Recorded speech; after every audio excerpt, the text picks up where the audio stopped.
guys, welcome back to my channel. Today I'm at Costco and I'm here for one thing and one thing only, and that is the Costco rotisserie chicken. Costco sells a massive rotisserie chicken for only $4.99, and today I'm gonna be using it in my meal prep for the week, and I'm gonna make 3 different meals out of one rotisserie chicken. I also have my regular weekly meal prep to finish, so let's get going so we can meal prep at home. Hey guys, I'm back from my Costco run. I got my rotisserie chicken. I will say Costco recently has switched to these bags over the containers, and I actually think they're more leak-proof than they were before. I always was worried about chicken juice sloshing around in my trunk, but these seem to be great little bags. I can't tell if the chickens seem a little bit smaller, or maybe it's just the packaging, but anyway, this is still gonna give me a lot of good rotisserie chicken meat to use in my 3 recipes I'm meal prepping for the day today. Yesterday, I did my regular grocery shop for the week. I got a bunch of produce, fruit, veggies, all the odds and ends I need to make my dinner meals for the week. So I only have a few things I need to do on meal prep other than our rotisserie chicken items. So let's get started with today. I gotta prep my fruit for the week. Starting off my meal prep with a fresh, cleaned kitchen and sink.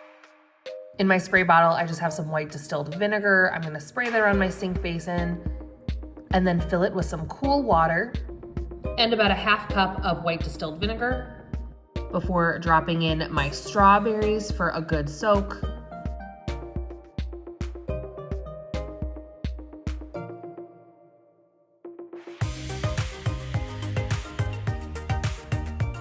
I usually just let them sit for 1 to 2 minutes, give them a little rinse, and then they're gonna dry fully in my colander. And then I'm going to repeat that process with my green grapes. When your grapes are perfectly ripe, if you shake them around in the water, they should pop right off of the vine without having to pluck each one individually. I actually kicked off my meal prep first thing early this morning by mixing some sourdough bread dough. This is my 1-day sourdough recipe, where from mixing the dough to it coming out of the oven only takes 8 to 10 hours. So I got one of these made for the week today. Look how beautiful it turned out, super fluffy. If you wanna check out this recipe, I just posted it recently, so I will link it in the iCard above. It is time to move on to our rotisserie chicken. I just kind of opened up the bag to let the steam out a bit.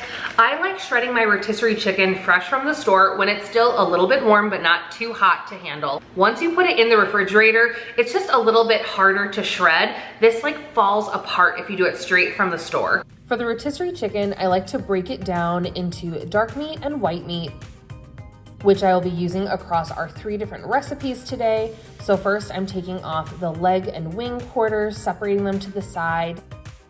Then I'm removing all of the skin. To remove the white meat breast of the chicken, I just run my thumb down the breastbone between the bone and the meat.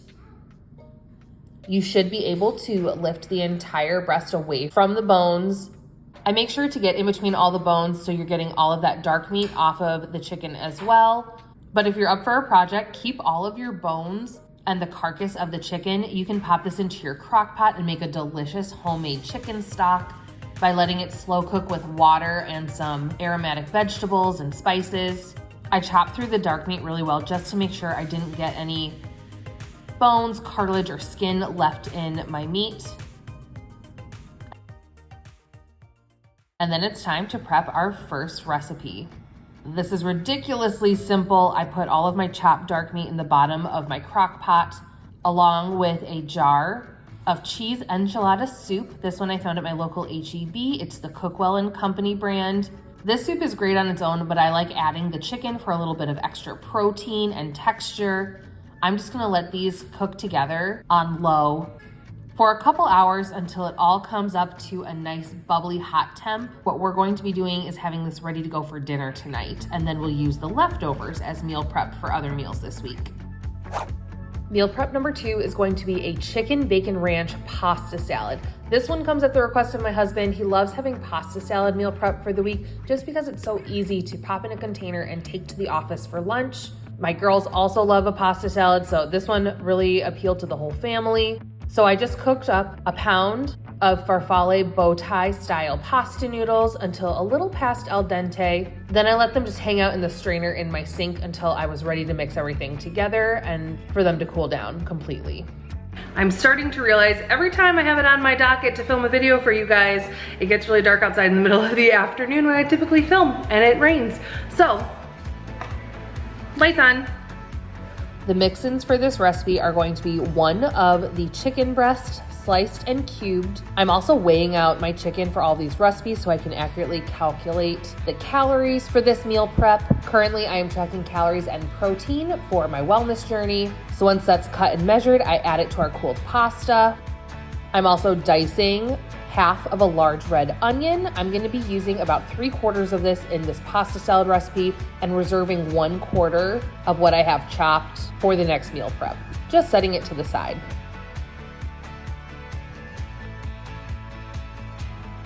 I also have 1 large green bell pepper that I'm going to dice and de-seed.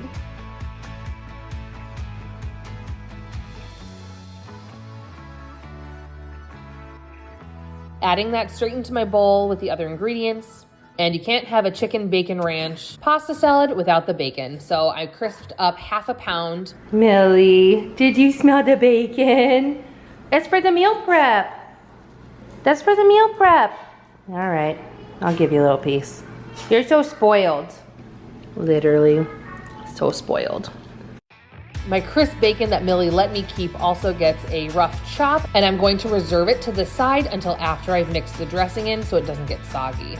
Speaking of the dressing, this is going to be a Greek yogurt-based creamy dressing. So I'm using 1 cup of plain non-fat Greek yogurt, adding in the juice of 1/2 a lemon, a tablespoon of ranch seasoning blend. I give that a mix, and then from there you can kind of see how the texture is. I thought mine was a little thick to coat the pasta, so I added in just 1/4 cup of water and mixed again until it drizzled.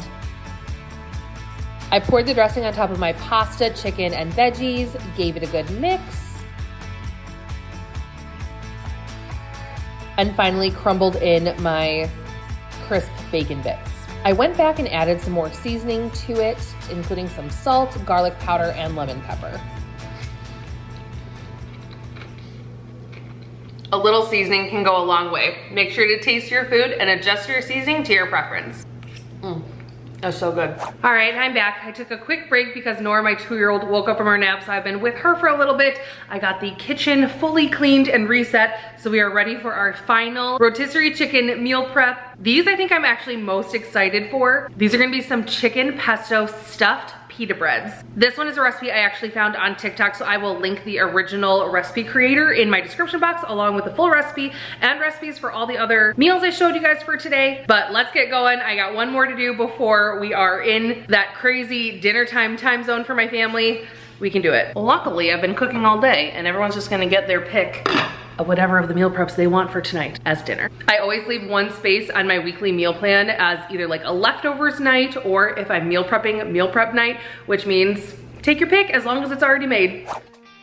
First step in our stuffed pitas is going to be making the pita bread dough. These are fresh homemade pitas. This recipe works great if you want to just make plain pita bread, but also is amazing in the stuffed options, which are gonna be great to use for lunch prep, as well as I can pop them in my freezer as a freezer meal prep. Well, I'm not always perfect. I was just like, go, go, go, trying to get this last recipe done, and I didn't read the directions.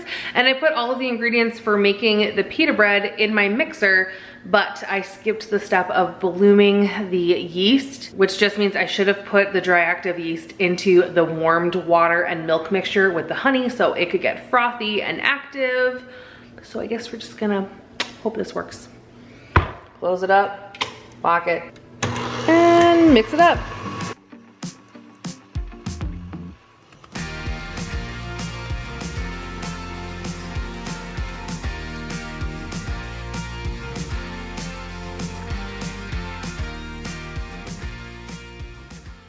All right, so I added just a touch of flour so it wouldn't stick to my hands, but this is a really nice smooth dough. I only kneaded it with the dough hook on the mixer for like maybe 3 to 5 minutes. Then just cover with some plastic wrap, and we are going to set this aside until it doubles in size and rises. It should take probably like 1 to 2 hours. My kitchen is pretty warm today, so probably only about an hour. In the meantime, let's get that filling made because we're making stuffed pitas. I cubed up my last chicken breast left from my rotisserie chicken and weighed it out so I could input that for my calories in the recipe. I also tossed in that little bit of red onion I had set aside. It probably was about 1/4 cup of chopped red onion. Then I have a block of low moisture part skim mozzarella cheese. I just went ahead and shredded that with my cheese grater. And then I went ahead and bought some pesto from the store. You can use your own homemade version if you like it. I used half this jar, which was about 3.5 ounces, mixed it all in with my chicken, onion, and cheese. And that's our filling mixture. About an hour and a half later, my dough had totally doubled in size. I sprinkle with a little bit of flour so it doesn't stick to me and punch down the air. That's the best part of making dough, is punching out that extra air. So satisfying. I dumped it onto a floured work surface and just gave it a couple kneads, divide it into 8 equal pieces. And then one by one, I'm gonna take each of my dough balls, flatten it out, use a little bit of flour on each side as you need so it won't stick. And once it's less than 1/8 of an inch thin, use 2 heaping spoonfuls of filling. Pull one edge over the filling to the other and press firmly around all the edges so everything's sealed up inside. Then just pat it flat on each side. You wanna make sure there's no holes so the filling won't leak out. I repeated that step with all 8 pitas. Then I heated up some avocado oil spray in my cast iron skillet over medium heat. Placed about 3 pitas in at a time. I cooked them for about 1.5 minutes on each side and then repeated 2 more times. So they cooked for a total of about 6 minutes, and I just rotated them about every minute or so they wouldn't burn. By then, our crispy pita is warmed all the way through. We have some nice gooey cheese with that yummy chicken and pesto filling. Delicious. Finally, time to stop prepping and have a little bit of dinner. I'm having some of the chicken enchilada soup that I prepped at the beginning of the day. This was so good. I just added a tablespoon of some shredded white cheddar cheese and a little bit of green onion. This was such a satisfying, delicious dish on a rainy evening. We can't finish our weekly meal prep without having a little something sweet. Recently, I bought a Ninja Creami. I'm especially loving making protein ice cream for a healthy, protein-filled sweet option in the evening. So today I'm actually making a chocolate peanut butter flavored protein ice cream. I'm using a Premier Protein in the chocolate peanut butter flavor. And then I took some suggestions from friends here in the comments to help make my protein coffee a little creamier by adding 1/2 cup of 4% fat cottage cheese, as well as 2 tablespoons of sugar-free chocolate fudge flavored Jell-O pudding mix. I am taking the extra step of blending this all together in my Ninja blender. And look at this smooth, creamy base that it made. Now the hard part is waiting 24 hours for it to freeze, but with a little editing magic, I'm sharing with you guys how it came out the next day. So the next evening, after 24 hours in the freezer, I took it out and I processed it in my Ninja Creami. I ended up spinning it twice on the light ice cream cycle. And this came out so much creamier than the last protein ice cream I made. It almost had a little bit of a marshmallowy texture to it. This is such a great low calorie, high protein option for a sweet treat at night. You could easily eat the whole pint if you wanted to. I split mine with my husband while we watched a show that evening on TV. And it was a great little evening dessert.